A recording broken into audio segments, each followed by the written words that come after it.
Baik, di sini saya akan menjelaskan mengenai apa sih itu pendulum terbalik. Sebelum itu, kita bahas sedikit mengenai kinematika. Kinematika sendiri itu merupakan cabang ilmu fisika yang mempelajari gerakan benda, tapi tidak mempertimbangkan penyebab gerakan tersebut, seperti gaya atau momen. Nah, di kinematika ini terdapat tiga konsep yang terlibat. Yang pertama itu ada posisi, biasanya itu di koordinat tertentu, seperti X, Y, atau Z. Yang kedua ada kecepatan. Kecepatan ini merupakan laju perubahan posisi benda terhadap waktu. Dan yang ketiga yakni mengenai percepatan. Percepatan ini merupakan laju perubahan kecepatan benda yang tadi terhadap waktu. Nah, kita masuk di pendulum terbalik. Nah, pendulum terbalik sendiri ini merupakan sistem fisik di mana pendulum atau batang ini ditempatkan dalam posisi vertikal seperti ini dengan pusat masanya itu berada di atas titik tumpu. Tidak seperti pendulum biasa, pendulum terbalik ini dia itu secara alami tidak stabil dan dia itu memerlukan kontrol aktif untuk mempertahankan keseimbangannya. Pendulum terbalik ini juga memiliki beberapa karakteristik utama. Yang pertama itu ada ketidakstabilan, yang kedua ada dinamis non-linier, dan yang ketiga ada sistem kendali. Sistem kendali ini itu biasanya digunakan untuk metode seperti PID, proportional integral derivatif, ada untuk kontrol LQR, linear quadratic regulator, dan juga biasanya digunakan untuk algoritma adaptif diterapkan untuk menjaga kestabilan dari pendulum terbalik ini. Baik, Assalamualaikum warahmatullahi wabarakatuh. Nama saya Fatia Audina Ramadhani. Hari ini saya akan menjelaskan bagaimana cara analisis gaya dan mendapatkan um, model matematis dari inverted pendulum. Jadi inverted pendulum itu sebuah pendulum yang terbalik, bentuknya seperti ini. Jadi pendulum ini hanya bisa berdiri ketika kita apply sebuah gaya. Nah, kita apply gayanya itu dari sebuah kereta atau car. Nah, jadi contohnya seperti di gambar ini. Nah, beberapa hal tentang inverted pendulum yang harus kita ketahui itu dia bersifat sangat tidak stabil. Jadi kalau kita ingin menstabilkan itu kita perlu feedback system. Jadi kalau misalnya tidak ada feedback atau kayak kita feedback yang berupa gaya yang di-apply pada kereta tersebut, pendulumnya akan langsung jatuh gitu. Dia nggak bakal bisa berdiri atau berada di titik equilibrium. Terus untuk kontrol sistemnya sendiri kita tujuannya ngapain? Jadi kita mau balancing inverted pendulumnya supaya dia tuh tetap berdiri dan berosilasi, nggak jatuh. Nah, itu caranya kita bikin permodelan matematisnya dulu. Caranya gimana? Nah, di sini kita analisis dulu sistemnya pakai free body diagram. Nah, free body diagramnya udah saya kasih di sini. Nah, untuk sistem ini untuk inputnya sendiri adalah force yang kita apply untuk maju atau mundurin kartnya atau keretanya. Terus outputnya apa? Jadi tuh outputnya ada dua, angular position dari pendulumnya. Kenapa angular? Karena kan dia bentuknya seperti ini. Nah, jadi dia itu pakainya theta sama horizontal position of the car gitu loh. Kalau misalnya kita pakai ke kanan nanti dia posisinya sini kan. Misalnya x0, ini jadi x1 gitu. Terus selanjutnya kita analisa gaya yang ada pada sistem inverted pendulum ini. Apa aja tuh gayanya? Oke. Pertama kita cari dulu total gaya yang ada pada keretanya, tapi di horizontal position. Karena kalau misalnya kita analisa gaya di kereta buat vertical position, sebenarnya nggak bakal ngaruh banyak gitu. Jadi kita cuman cari yang di horizontal direction aja. Nah di sini kita tahu F itu kan massa dikali akselerasi. Nah, akselerasinya itu kita ganti aja pakai x dot 2 atau turunan kedua dari posisi. Nah, F ini F di sini kart itu ada massanya itu dari massa kartnya sama akselerasinya. Nah, N ini tuh kayak reaksinya gitu loh, force lain yang berlawanan sama dorongan itu tuh. Nah, kita di sini mau cari yang gaya reaksi tadi pada keretanya. Pada pendulumnya itu gimana? Nah, karena kita kan tadi mau masukin inputnya tuh berupa sebuah gaya. Nah, kita mau lihat reaksinya gimana, pendulumnya gimana, gerakannya gimana. Nah, kita cari itu gaya reaksinya. Nah, di sini kita dapat N itu adalah MA terus MLA cos theta sama ML theta dot dot 1 kuadrat sin, artinya kayak kecepatan. Itu dari mana aja?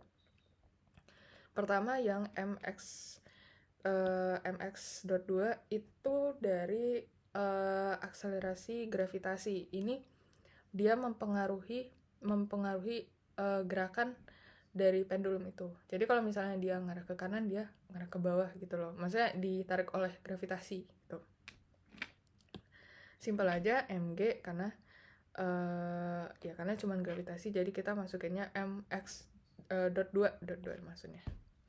Terus yang B, ml theta dot cos theta itu dapat dari mana? Jadi sebenarnya persamaan dari simple harmonic buat yang simple pendulum aja, itu kan gaya yang biasanya itu sebenarnya rodnya itu sebenarnya pendulumnya begini, cuman saya balik aja biar kebayang gitu. Nah, jadi ini ada mg-nya udah diwakilin sama yang ini. Terus ada tensionnya, di sini kita mengabaikan tensionnya gitu. Sama S ini yang mau dicari. S-nya itu dapat dari mana? Kan kalau misalnya di pendulum itu kita pakainya M dikali A. Nah, A-nya ini tuh dari persamaan pendulum gitu loh. Jadi tuh A-nya kita pakai length dikali percepatannya. Percepatannya tuh kita pakai percepatan angular. Nah, jadilah didapat M length dari pendulum itu sama kecepatan angularnya. Nah, terus kita kan kita di sini cari yang di horizontal ya, gaya yang acting di horizontal. Nah, kalau cari horizontal kita cari pakai cos theta aja. Oke. Nah, terus kita cari nih yang terakhir. Ini kenapa minus? Nah, ini kenapa minus?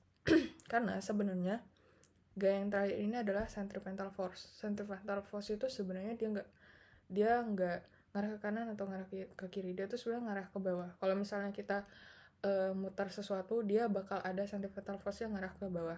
Ini bisa dilihat di sini. Ada FC, ada axis. Ini ada kecepatan linear.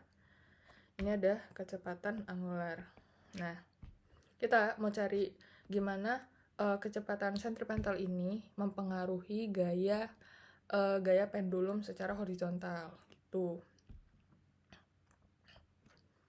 Nah, di sini kan kita lihat ini ada rodnya, terus ada gayanya ke bawah. Nah, dia tuh juga dia ini mempengaruhi gitu loh, gaya ke bawah ini tuh mempengaruhi gaya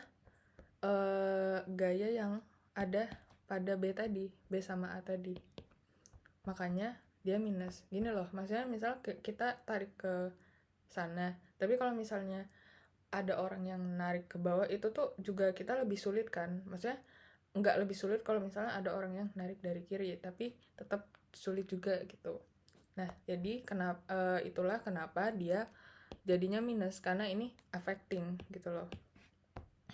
Terus kan buat persamaannya sendiri, kenapa tiba-tiba dapat ml theta dot kuadrat sin itu. Nah, jadi kita dapat itu dari persamaan centripetal force untuk pendulum. Itu kan dia Fc itu mv kuadrat per r. Nah, kecepatan linear ini kita convert ke angular velocity. Nah, jadi kita pakainya ini. Jadi ditambahin sama length-nya gitu. Kalau buat pendulum ya. Nah, jadi kita masukin aja substitusi. Jadi V-nya itu diganti sama L theta dot kuadrat. Jadi ini dicoret, sisanya tinggal ml theta dot kuadrat. Terus karena dia vertikal nyari yang mempengaruhi horizontal, jadi kita pakainya yang ini ml theta kuadrat sin theta gitu. Oke, ini kita udah dapat persamaan 1 dan 2. Terus untuk persamaan 3-nya kita substitusi aja, mudah aja nih, dimasukin aja, terus kita dapatnya ini. Nah, terus itu kan persamaan motion pertama, itu kayak merepresentasikan gaya pada kartnya gitu. Oke, kita cari yang kedua. Itu gimana caranya? Pertama kita cari gaya yang perpendikular tuh artinya tegak lurus terhadap pendulumnya. Kita mau cari pada titik equilibrium itu ketika sigma F sama dengan 0 itu gaya yang bekerja apa aja sih, dan kita jadiin itu sebagai equation gitu loh. Nah, misal gini, kan misal ada suatu kotak yang kita taruh di lantai. Nah, dia tuh kan ada gaya gravitasi kan ngarah ke bawah. Nah, tapi dia juga exert force juga ke atasnya. Itu makanya namanya gaya aksi reaksi. Nah, di sini posisinya adalah N sama P itu mempertahankan titik ini agar tidak kemana-mana. Karena kalau misalnya kita menggerakkan kartnya, itu kan dia ini ada, kalau misalnya nggak ada gaya P sama N, dia bakal pendulumnya itu bisa keluar dari jalur equilibrium gitu loh. Jadi gaya ini tuh untuk menyeimbangkan titik equilibrium kita gitu di sini. Jadi gaya NP ini kayak melawan gaya yang ada gitu loh, melawan gaya gravitasi. Jadi kalau gaya gravitasinya ke bawah, dia melawan ke atas. Kalau misalnya kartnya ngarahin dia ke kanan, dia nyeimbangin ke kiri gitu. Ini kita bisa lihat P. Buat P sendiri dia ini ya, dia lurusan sama angular velocity. Jadi mereka saling cancel, sama dia juga nge-cancel untuk gaya gravitasinya. Jadi dia menyeimbangkan di bagian y-axis-nya. Sedangkan kalau N, dia itu menyeimbangkan di bagian x-axis-nya. Jadi tuh bisa dilihat di sini ya, kayak ini seimbang gitu loh. Nah, terus kita masukin semuanya dari persamaan yang sederhana ini, kita masukin semuanya. Gayanya, total gayanya sama total N-nya, reaksinya. Jadi yang untuk force-nya itu ada mg sin theta, itu dari gaya gravitasinya. Terus dari ml theta dot 2 ini bisa dilihat di sini. Terus itu dari centripetal force ya. Terus mx theta 2 cos mx dot 2 cos theta itu ada di sini nih. Nah, terus diseimbangin dengan P dan N gitu. P itu pada y axis, makanya dia sin. N pada x-axis, makanya dia cos. Oke. Terus selanjutnya kita nggak mungkin ya kayak untuk persamaannya kita ada P sama ada N. Gimana caranya kita dapatnya untuk ngilangin itu? Nah, kita itu kayak ngitung momennya di centroid pendulumnya gitu loh. Nah, gimana caranya? Kita pakai persamaan torque gitu loh. Jadi di sini aku mau bikin itu biar dia ini inersianya melawan torque gitu. Jadi torque itu apa sih rumusnya? Rumusnya itu adalah R dikali F. Nah, F-nya ini udah dijelasin sama P, udah dikalkulasiin sebagai P sin theta sama N cos theta. Jadi dimasukin aja. Nah, terus inersianya ini adalah minus sigma torque-nya gitu. Dia sebagai lawannya gitu. Karena di equilibrium net force jumlah momen pada titik tertentu itu harus 0. Nah, makanya kita masukin dari persamaan torque yang ini, terus kita dapat I dan angular acceleration, kita ganti jadi ini. Nah, ini itu jadi masukin di sini. Nah, nah ini kenapa minus? Karena ini kebalikan dari torque-nya. Bisa dilihat gayanya di sini. Ini ada torque-nya, ini kebalikannya, ada inersianya. Gitu. Inersia sendiri kan kemampuan benda untuk mempertahankan posisinya. Jadi itu kebalikan sama torque. Seberapa kuat kita harus dorong itu, ya kan? Makanya dia minus. Nah, oke, habis itu kita substitusi aja di sini equation 4 sama 5-nya. Terus kita udah dapet, ya udah tinggal dimasukin aja, terus kita dapet ini. Nah, yang terakhir itu adalah gimana kita deskripsiin sudutnya. Nah, di sini kalau kita deskripsiin gimana sih kita maunya gerakan dari pendulum itu, kita tuh maunya pendulum itu terus bergerak. Nah, kalau terus bergerak artinya deviasi dia dari titik equilibrium itu ini kan. Nah, deviasinya harusnya nggak lebih dari 20 derajat. Jadi asumsi aja dia di bawah 20 derajat. Nah, kita bisa asumsiin kan ini deviasi ini direpresentasikan dengan simbol ini. Nah, kita asumsi aja ini tuh mendekati 0 gitu loh. Bisa dipahami kan. Terus kita tinggal dimasukin aja untuk cosnya jadi -1 karena dia perpendikular sama aksis referensnya. Nah, jadinya kita dapatnya ini theta kuadrat sama dengan deviasi kuadrat nih. Terus kita masukin aja di persamaan 1 dan 2 tadi. Singkatnya, dia jadi kita dapat 2 persamaan. Pertama ini tuh ngedeskripsiin angular motion dari pendulumnya. Maksudnya kayak dia akselerasi pendulumnya itu seberapa cepat, terus kayak dia posisinya segimana. Nah, itu dideskripsiin dari sini. Nah, yang persamaan kedua itu mendeskripsikan kayak gerakan dari keretanya gitu loh. Keretanya itu posisinya di mana, akselerasinya berapa gitu. Dan kita ganti pakai input. Jadi inputnya diisolasi di sebelah kanan. Jadi bisa dilihat dengan jelas gitu loh kalau kita masukin seberapa dia jadinya dapatnya seberapa gitu. Oke, itu aja dari saya. Terima kasih. Assalamualaikum warahmatullahi wabarakatuh. Perkenalkan, nama saya Dana Marica Susanto dengan NIM 235211187 PA 22407. Di sini saya akan menjelaskan tentang pendulum dan gimana caranya dapat rumus-rumus seperti ini. Yang pertama, kita bahas pendulum dan keretanya dulu. Teman, pendulumnya dulu aja. Pendulum itu dia ada panjangnya disebut L, terus ada masanya M kecil sama udah itu aja. Kalau si kereta dia hanya ada massa sama gaya si ini. Nah, terus ini apa ini xg x plus L sin theta ini tuh maksudnya apa? Nah, xg ini tuh maksudnya kita ngitung horizontalnya. Ini horizontal dari si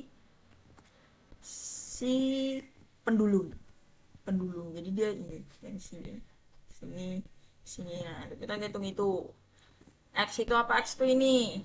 Kan ada theta, makanya ditambahin sama theta. Pakai sin ya karena ini hitungnya ini.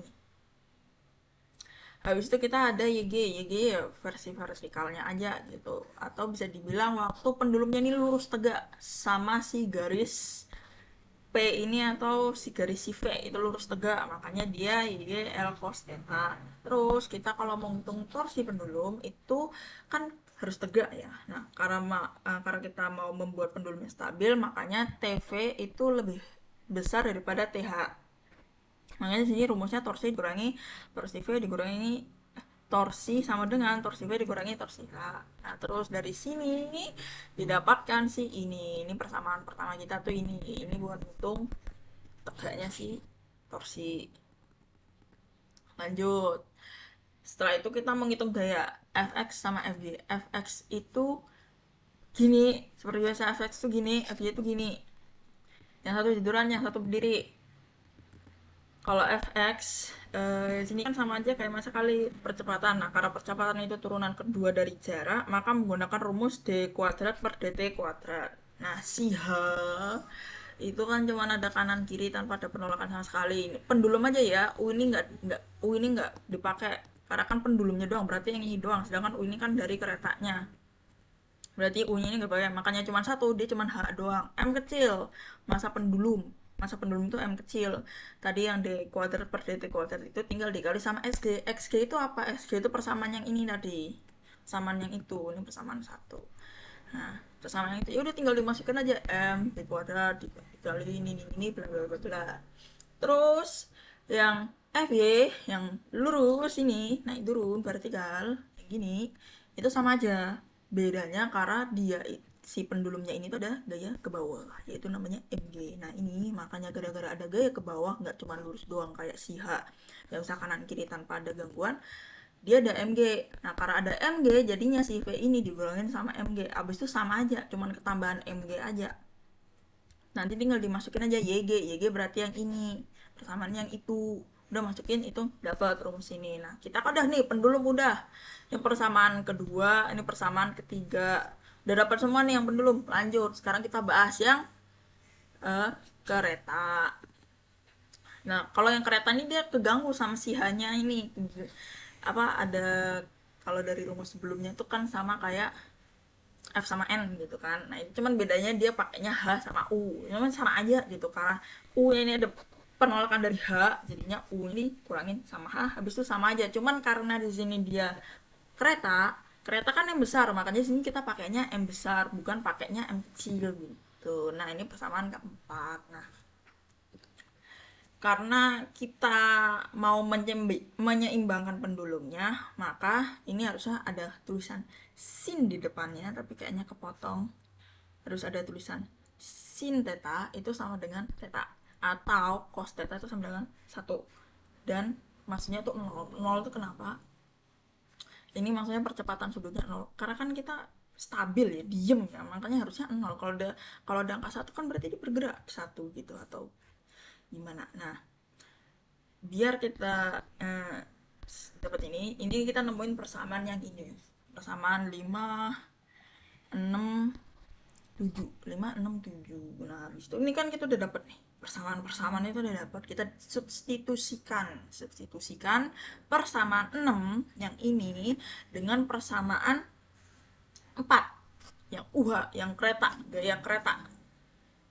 Gaya kereta dan didapatkan persamaan ini gabungan substitusi antara persamaan 6 dengan persamaan gayanya si kereta.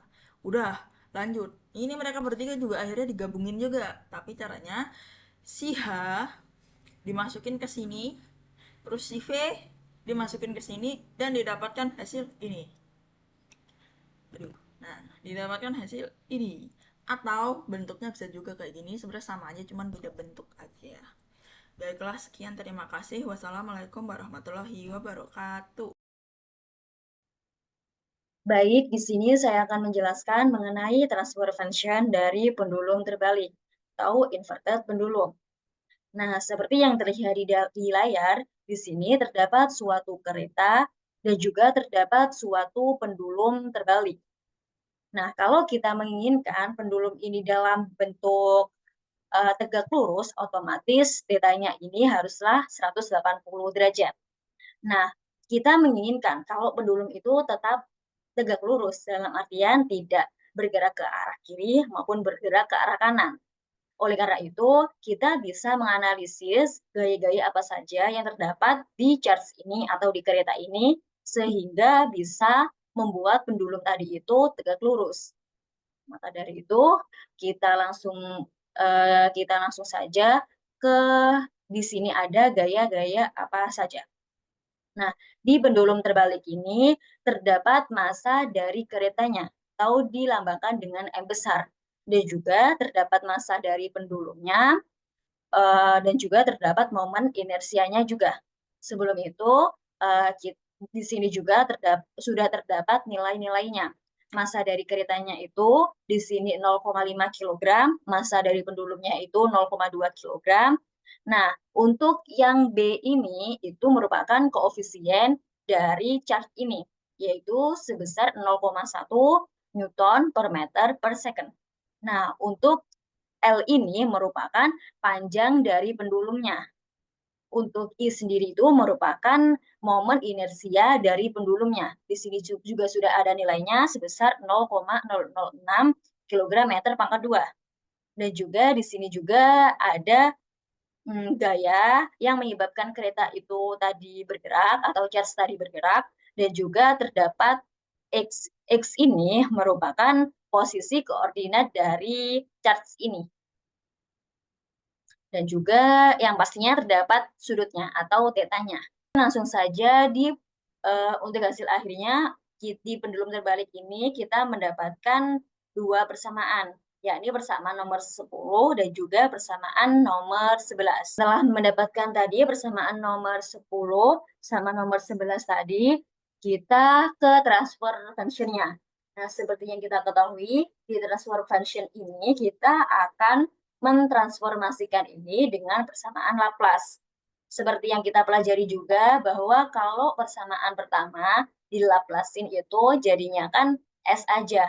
Kalau persamaan kedua jadinya kan S pangkat 2. Nah, seperti itu kurang lebih. Di sini kan ada persamaan yang nomor 12, yaitu I ditambah M dikalikan sama L kuadrat dikalikan sama double dot theta dikurangin sama M kali G kali L kali theta sama dengan M kali L kali X double dot. Ini mungkin nggak kelihatan, tapi ini X double dot.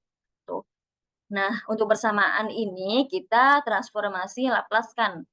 Nah, di sini kan ada turunan kedua dari theta. Maka dari itu nantinya menjadi theta S dikalikan sama S kuadrat.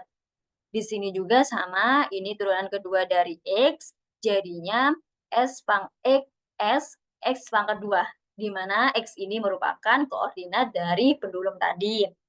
Nah, untuk persamaan nomor 13, kita dapat bahwa M besar ditambah M dikalikan sama X double dot ditambah B dikalikan sama X dot dikurangi M dikalikan sama L dikalikan sama theta double dot sama dengan U. Dimana kalau kita transformasi Laplace kan, yang X double dot ini menjadi XS kuadrat, terus yang X dot ini menjadi XS dikalikan sama S, terus yang double dot theta ini menjadi theta S dikalikan sama S kuadrat. Nah, seperti itu. Nah, kita selesaikan dulu yang persamaan nomor 14 itu, yaitu Nah, kita selesaikan yang persamaan nomor 14, yang ini. Nah, persamaannya ini menjadi 1 ditambah ML kuadrat dikalikan sama theta S, S kuadrat dikurangin sama MG dikali L dikali theta S dibagi sama ML S kuadrat. Nah, untuk persamaan nomor 14 ini kita mau memisahkan XS-nya itu. Maka dari itu yang tinggal pindah ruas saja, terus kita selesaikan aja, kita bisa-bisa jadinya 1 ditambah ML kuadrat theta S dikalikan sama S kuadrat per ML S kuadrat dikurangin sama ini. Terus kita bisa coret variabel yang bisa dicoret, yakni yang S pangkat 2 atau S kuadrat sama yang di sebelah kanan, yaitu M sama L. Dapatlah untuk hasil akhirnya seperti ini. Dan juga di sini kan terdapat theta S. Di sini juga terdapat theta S. Maka dari itu kita bisa kelompokkan.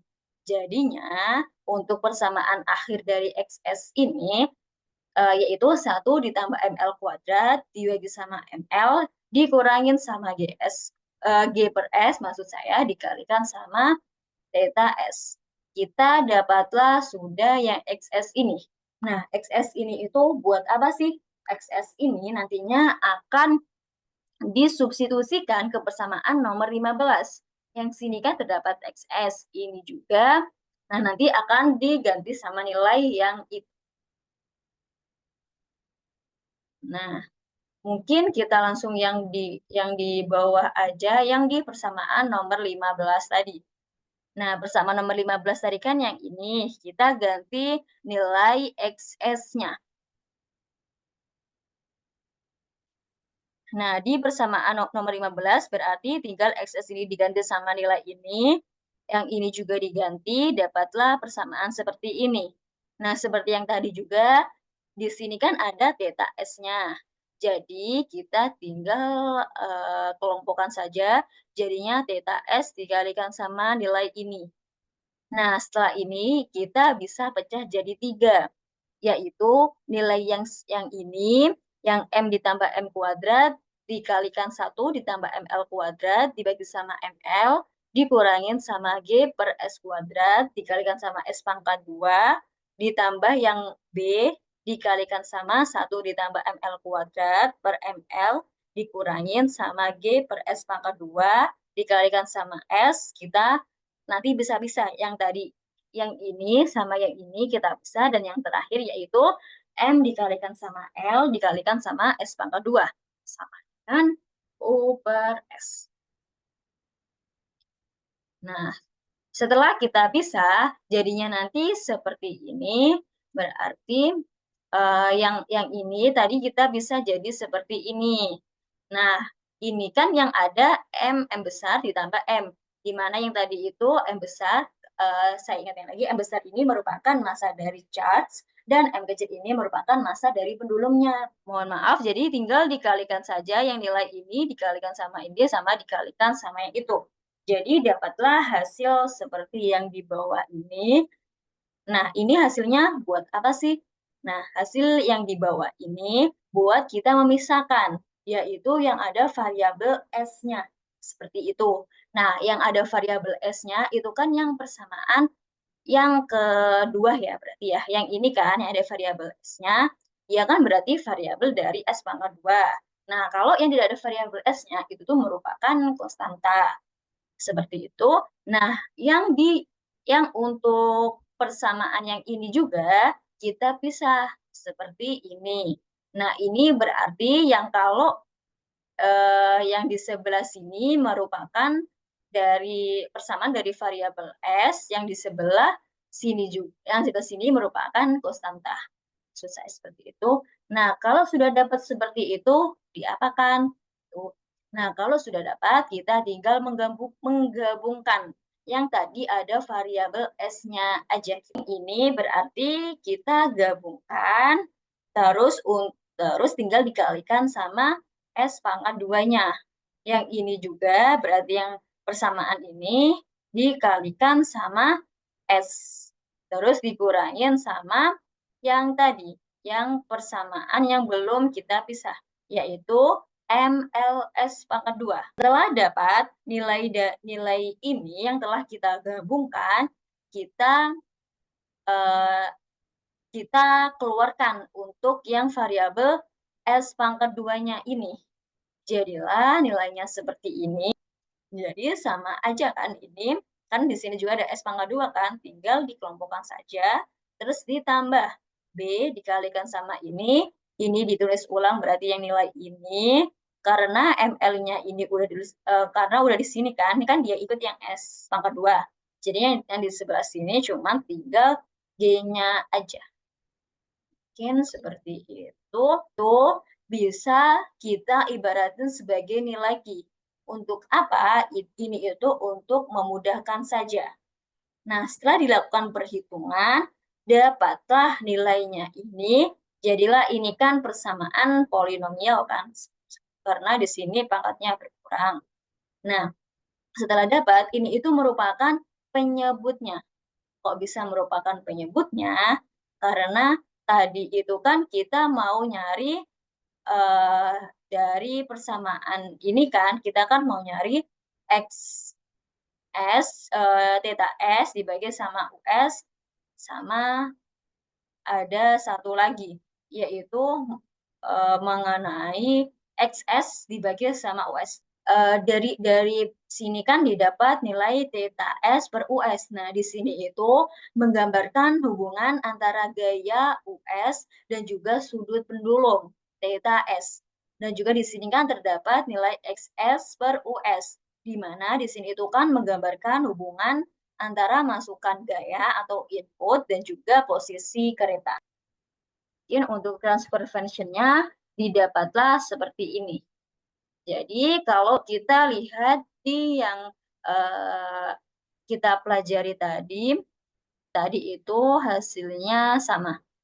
Ini kan hasil yang didapatkan itu sama kan? Yaitu kita mencari transfer function dari theta S dibagi sama US dengan hasilnya sekian dalam bentuk radian per Newton, dan juga kita mencari XS dibagi sama US dalam dan juga hasilnya sekian ini.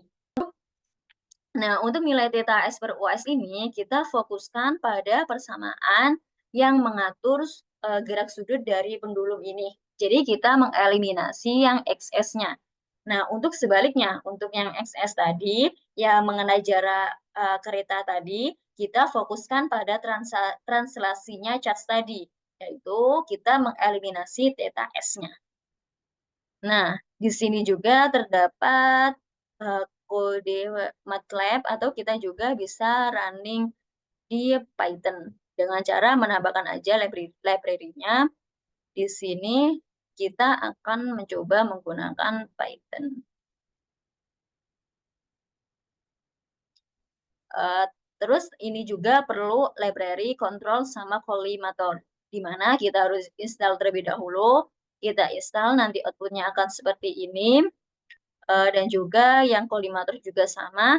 Setelah itu kita deklarasikan nilai yang sudah diketahui tadi, yaitu kayak massa dari keretanya, massa dari pendulumnya, nilai B-nya, koefisiennya tadi, terus momen inersianya, gravitasinya, dan juga nilai Q tadi yang kita dapatkan. Untuk inputnya itu U, outputnya X sama PI. Untuk transformasi Laplace-nya, untuk charge-nya itu didapat nilai seperti ini. Yang tadi itu kan yang kita yang dari sini kita dapat nilai seperti ini. Nah, kita juga untuk transformasi dari pendulumnya didapat nilai seperti ini. Baik, sebelum saya menjelaskan lebih lanjut mengenai space state, saya ingin membahas sedikit di buku Ogata, yakni di example 3.6. Sebenarnya ini sama saja seperti yang telah saya jelaskan tadi. Di sini terdapat suatu chart dan juga terdapat suatu pendulum, di mana untuk massa dari chartnya itu di sini M besar, untuk massa dari pendulumnya ini M kecil, dan juga ini terdapat gaya-gaya yang bekerja di pendulum terbalik ini. Nah, mungkin langsung saja. Nah, di sini itu untuk momen inersianya itu sama dengan 0. Mungkin langsung kita masuk ke persamaan 3.18. Itu didapat dari mana sih? Itu didapat dari hukum kedua Newton, yakni sigma F sama dengan massa kali percepatan. Di mana massanya ini kan ada dua, massa dari pendulum dan juga massa dari chart tadi. Maka dari itu, ini M besar ditambah M kecil dikalikan sama X double dot. Di mana X double dot ini merupakan percepatan horizontal kereta. Ini tuh merupakan turunan kedua dari percepatan.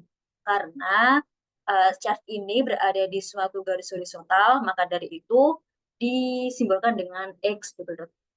Setelah itu dijumlahkan dengan massa dikalikan sama panjang dari pendulum dikalikan sama double dot tetanya. Yang ini merupakan komponen gaya yang bekerja dari percepatan sudut pendulum. Yang gaya yang bekerja di sini. Ada ini, terus ada L, tadi ada tetanya ini.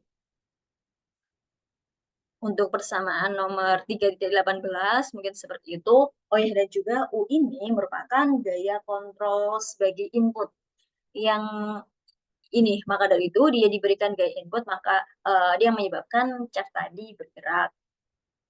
Mungkin untuk lebih jelasnya di sini saya sudah membuat penyelesaian tentang soal tadi. Nah, di sini tadi kan di sini dari sigma F sama dengan massa kali percepatan. Nah, setelah itu kita mencari nilai dari turunan kedua percepatan atau X double dot ini. Kan tinggal pindah ruas aja. Nah, setelah dapat, kita substitusikan ke persamaan 3.19 yang ini. Jadi nilai X yang ini kita ganti nilai X yang kita dapat dari persamaan 3.18. Seperti yang di persoalan tadi juga, seperti itu. Jadi di sini didapatlah X-nya diganti, didapatlah nilai seperti ini, yaitu ML pangkat 2 theta double dot sama dengan MGL theta dibagi sama ML U dikurangin sama ML theta dibagi sama M besar ditambah M kecil. Dan ini bisa langsung dicoret aja L-nya, didapatlah hasil seperti ini. Setelah itu ini tinggal kita balik saja dan jadi perkalian. Didapatlah ML double L pangkat 2 theta sama dengan MG theta dikalikan sama M besar ditambah M kecil dibagi sama U dikurangi M L kali theta double dot dikalikan sama 1 per ML pangkat 2. Nah, di sini dapatlah kita nilai tetanya. Yang mana persoalan tadi sama dengan yang 3.20. Ini berarti nanti kan 3 dikalikan silang aja dan juga hasilnya ternyata sama. Baik, setelah kita dapat persamaan 3.20 yang mana yang setelah saya jelaskan tadi, kita mencari persamaan 3.21. Nah, persamaan ini didapat dari yang tadi persamaan 3.18,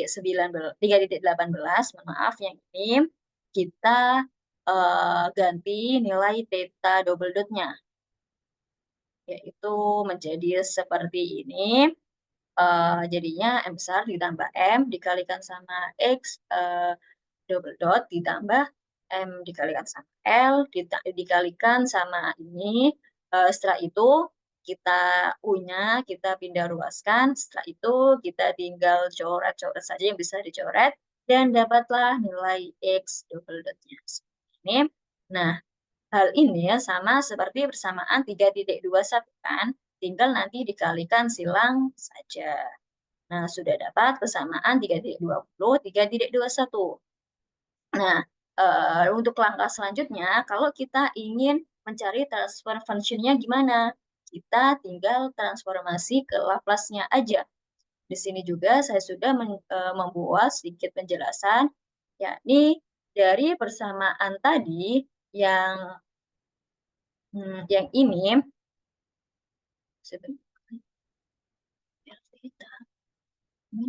berarti baik, untuk mencari transfer function-nya kita tinggal transformasi Laplace-kan aja dari persamaan 3.20. Nah, dari persamaan 3.20 ini jadilah seperti ini. Di mana ini yang atas kan 3.20, yang bawah 3.21.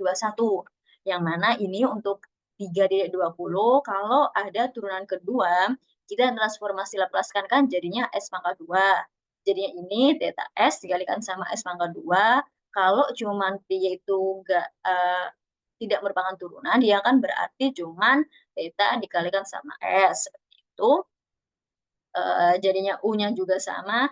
Nah, di sini itu kita ingin mencari, theta S per US, di mana di sini tuh merupakan, perubahan sudut dari torsi dibandingkan sama inputnya.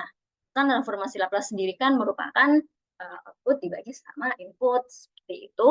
Jadi ini, kita langsung aja, jadilah hasil seperti ini, yang di baris nomor 4 ini. Nah, kita kan bisa memisahkan yang θ S-nya. Jadilah nanti kan bisa θ S dibagi sama US. Nah, hal ini sama seperti hasil yang didapat dari sini. Nah, dari sini terus kita ibaratin kalau S-nya itu min akar, M besar ditambah M kecil dibagi akar MI dikalikan sama akar G. Jadi S-nya langsung kita ubah aja, di sini ada S pangkat 2, jadinya S pangkat 2-nya kita ubah, didapatlah hasil seperti ini.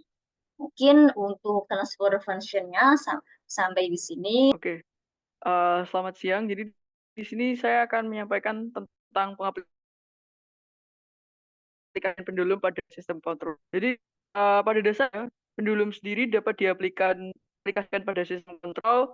Ada 3 contoh. Yang pertama ada jalan kontrol, robotika, dan juga sistem stabilitas. Nah, apa yang membedakan ketiganya? Untuk pembelajaran kontrol sendiri itu biasanya digunakan untuk menguji algoritma kontrol. Untuk robotika sendiri sebagai dasar kontrol untuk balancing robot, misal Segway atau robot roda 2. Dan untuk sistem stabilitas sendiri itu biasanya digunakan untuk mempelajari stabilitas dari sistem dinamis yang lebih kompleks. Nah, namun di sini kita akan menggabungkan dua ini, yaitu robotika dan juga pembelajaran kontrol. Untuk metode kontrolnya sendiri itu kita ada 5 yang bisa kita pelajari, yaitu PID. Nah, PID sendiri kita sudah belajar di materi sebelum UTS, di mana itu biasanya digunakan untuk sistem yang sederhana dan juga biasanya untuk mengontrol posisi kereta dan sudut pendulum. Nah, untuk yang kedua adalah LQR atau linear quadratic regulator, yaitu untuk optimasi kuadrat yang di mana akan mendapatkan kontrol yang stabil dan efisien. Biasanya cocok untuk sistem linear seperti model pendulum terbalik yang dilinearkan. Yang ketiga, state space. Untuk state space itu biasanya menggunakan model ruang status untuk mendapatkan kestabilan. Itu perlu pengamatan status observer seperti Kalman filter jika status itu tidak dapat diukur langsung. Kemudian untuk yang keempat sendiri itu adalah pendekatan linear. Di sini menggunakan sliding mode control, adaptive control, atau fuzzy logic untuk menangani dinamika nonlinear. Dan yang terakhir itu adalah kontrol modern, di mana menggunakan AI untuk mengontrol pendulum tanpa model eksplisit. Contohnya adalah algoritma Q-learning dan juga deep reinforcement learning. Nah, pada aplikasinya ini kita akan mencoba untuk mensimulasikan self-balancing robot dengan PID controller. Sebenarnya bisa menggunakan metode kontrol yang lain, cuma ini lebih mudah untuk pengaplikasiannya itu sendiri. Oke, nah sebelum kita nanti masuk ke simulasinya, mungkin di sini ada sedikit gambaran mengenai self-balancing robot. Nah, di sini adalah pendulum terbaliknya. Pendulum ini kemudian nanti akan diseimbangkan oleh roda di sini ya. Atau bisa sebagai keseimbangannya. Nah, oke, langsung masuk saja di sini contohnya. Ada pendulum yang perlu diseimbangkan posisinya itu dengan kereta ini ya, ada 2 roda di sini. Untuk mencari bagaimana posisi atau bagaimana caranya supaya pendulum ini dapat diseimbangkan, kita itu perlu yang namanya melakukan perhitungan, baik dari kecepatan kontrol dari si kereta ini, kemudian komponen vertikalnya bagaimana, komponen horizontalnya bagaimana. Oke, pertama mungkin kita akan gali dulu komponen-komponen apa aja yang mempengaruhi dari bagaimana kita menyeimbangkan pendulum ini. Oke, mungkin ganti warna spidol. Oke, di sini itu adalah center of gravity. Misalkan ini pendulum ini merupakan badan robotnya yang harus diseimbangkan dengan rodanya ini supaya tetap seimbang. Oke, di sini ada bagian center of gravity-nya.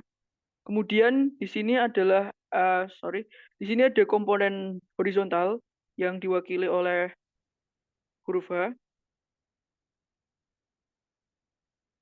dan ada komponen vertikal yang diwakili oleh huruf V. Nah, lantas bagaimana supaya pendulum ini itu tetap stabil? Jadi kita harus melakukan perhitungan. Nah, perhitungannya sendiri itu dapat dilakukan dengan beberapa rumus berikut. Oke.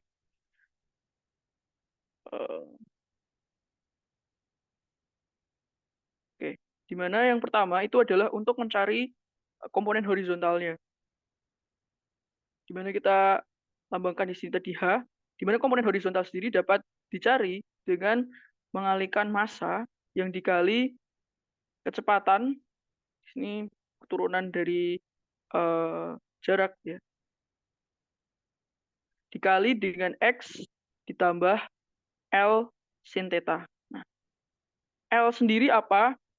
L sendiri ini merupakan panjang dari si robotnya tadi atau pendulumnya.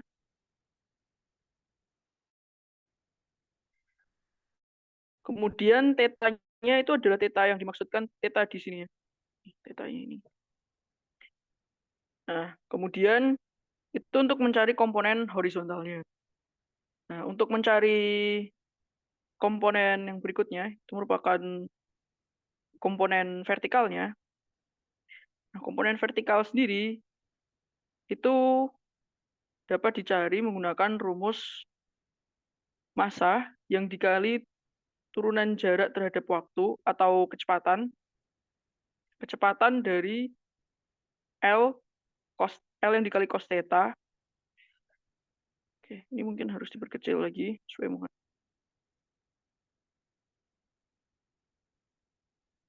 ditambah dengan massa kali gravitasi atau berat ya di sini. Beratnya, weight. Nah, yang terakhir, tentu kita tidak luput dari satu komponen di sini, komponen U, yaitu sebagai kontrol kecepatan dari si kereta ini. Oke. Komponen U sendiri itu dapat dicari. Komponen U itu dapat dicari dengan mengalihkan M besar,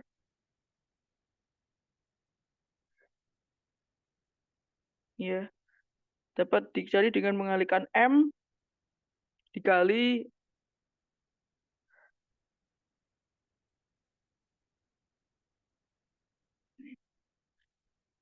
ditambah komponen horizontalnya. Itu untuk mencari kecepatan kontrol dari keretanya tadi untuk menyimbangkan supaya pendulum itu tetap berada pada balance position atau posisi yang seimbang. Itu mungkin sedikit gambarannya bagaimana caranya. Oke. Untuk selanjutnya mungkin kita akan langsung simulasikan saja, di mana saya akan mensimulasikan PID controller dari self balancing robot ke software Google Colabs ya dengan bahasa Python. Sebenarnya untuk software sendiri kita bisa menggunakan baik MATLAB maupun Python, tapi di sini saya menggunakan Python karena lebih mudah saja. Oke.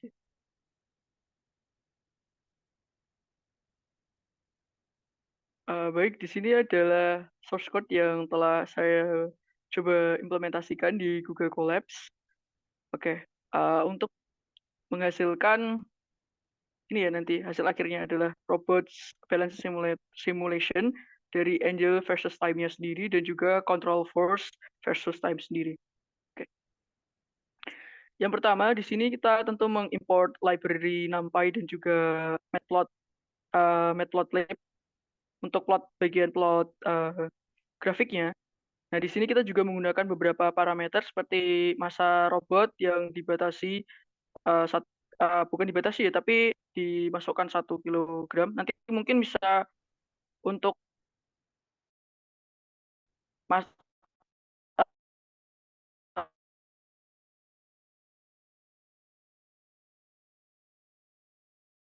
robot. Kemudian di sini gravitasinya 9,81. Kemudian untuk time step-nya itu memilih 0,01, di mana time step yang lebih kecil itu membuat simulasinya itu lebih stabil, terutama ketika parameter PID-nya itu besar atau dinamika sistemnya kompleks. Sehingga saya memilih nilai 0,01. Kemudian untuk max force atau batas gaya kontrol maksimum. Nah, batas gaya kontrol maksimumnya sendiri itu eh, di antara 10 Newton hingga 10 Newton minus 10 Newton hingga 10 Newton. Jadi di antara itu.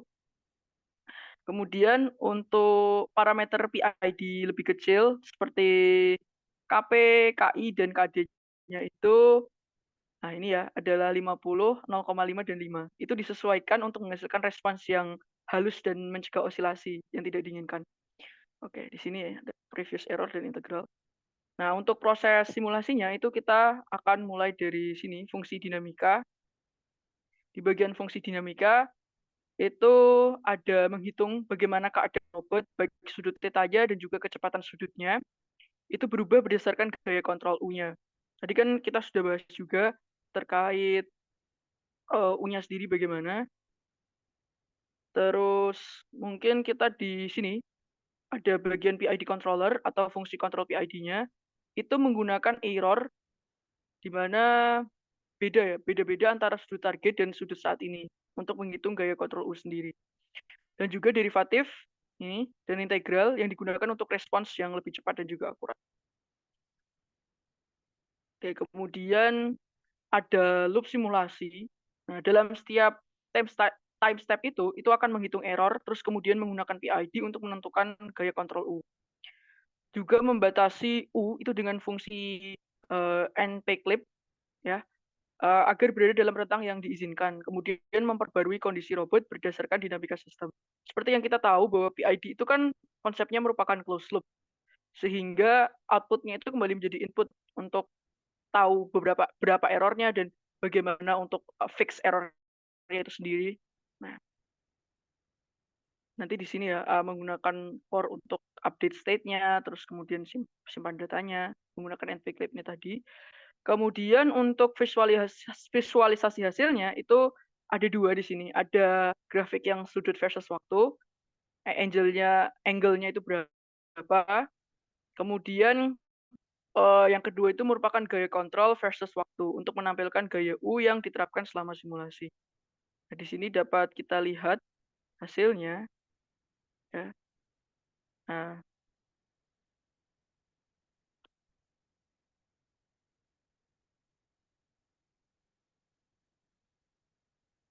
Nah, berdasarkan plot yang pertama dulu, mungkin angle atau theta-nya versus time. Di sini sumbu Y itu sebagai angle in radians, jadi menunjukkan sudut kemiringan robot dalam radian terhadap posisi tegak lurus ya, jadi 0 radian. Kemudian sumbu X-nya di sini sebagai time in seconds atau menunjukkan waktu simulasi. Kemudian garis biru itu melambangkan sudut aktual, theta dari robot terhadap waktu. Nah, garis merah yang putus-putus ini itu adalah theta sama dengan 0, adalah target, yaitu posisi tegak lurusnya. Nah, dari grafik ini itu kita dapat menarik kesimpulan bahwa pada awal simulasi di mana T itu sama dengan 0, sudut itu mulai dari 0,1 radian. Kemudian dengan kontrol PID, sudut itu berangsur-angsur mendekati target 0 radian. Di mana 0 radian ini berarti robot itu mencapai keseimbangan. Nah, robot itu berhasil menyeimbangkan diri dengan cepat dalam waktu sekitar 2 detik ya, dan tidak menunjukkan osilasi berlebih atau dampingnya tuh baik gitu. Kemudian untuk plot yang kedua di sini, control force atau U versus time, di mana sumbu Y itu adalah control force in newtons, menunjukkan gaya kontrol U yang diterapkan pada roda atau pendulum untuk menjaga keseimbangan. Sementara sumbu X di sini itu sebagai time in seconds, di mana menunjukkan waktu simulasi dari total keseluruhan ini tadi. Nah, kemudian garis hijau yang terplot di sini itu merupakan gaya kontrol yang dihasilkan oleh kontrol PID. Dan dari grafik nomor 2 ini, plot nomor 2 ini kita bisa menarik kesimpulan gitu bahwa pada awal simulasi gaya kontrol U itu mencapai nilai maksimum sekitar minus 10 Newton untuk mengkompensasi sudut awal yang miring. Nah, setelah robot itu mendekati posisi tegak, di mana tetanya itu sama dengan 0, gaya kontrol itu perlahan menurun menuju 0 gitu, menunjukkan bahwa sistem ini berada dalam keseimbangan. Ya intinya kontrol PID ini berhasil menjaga keseimbangan robot dengan cepat, terus gaya kontrolnya juga berada dalam batas maksimum itu plus minus 10 Newton, di mana nanti hasilnya itu berusaha kita realistiskan. Kemudian yang ketiga itu sistemnya stabil karena sudut tetanya itu mendekati 0 tanpa osilasi. Oke, mungkin cukup sekian dari saya untuk implementasi pendulum terbalik pada sistem kontrol. Terima kasih.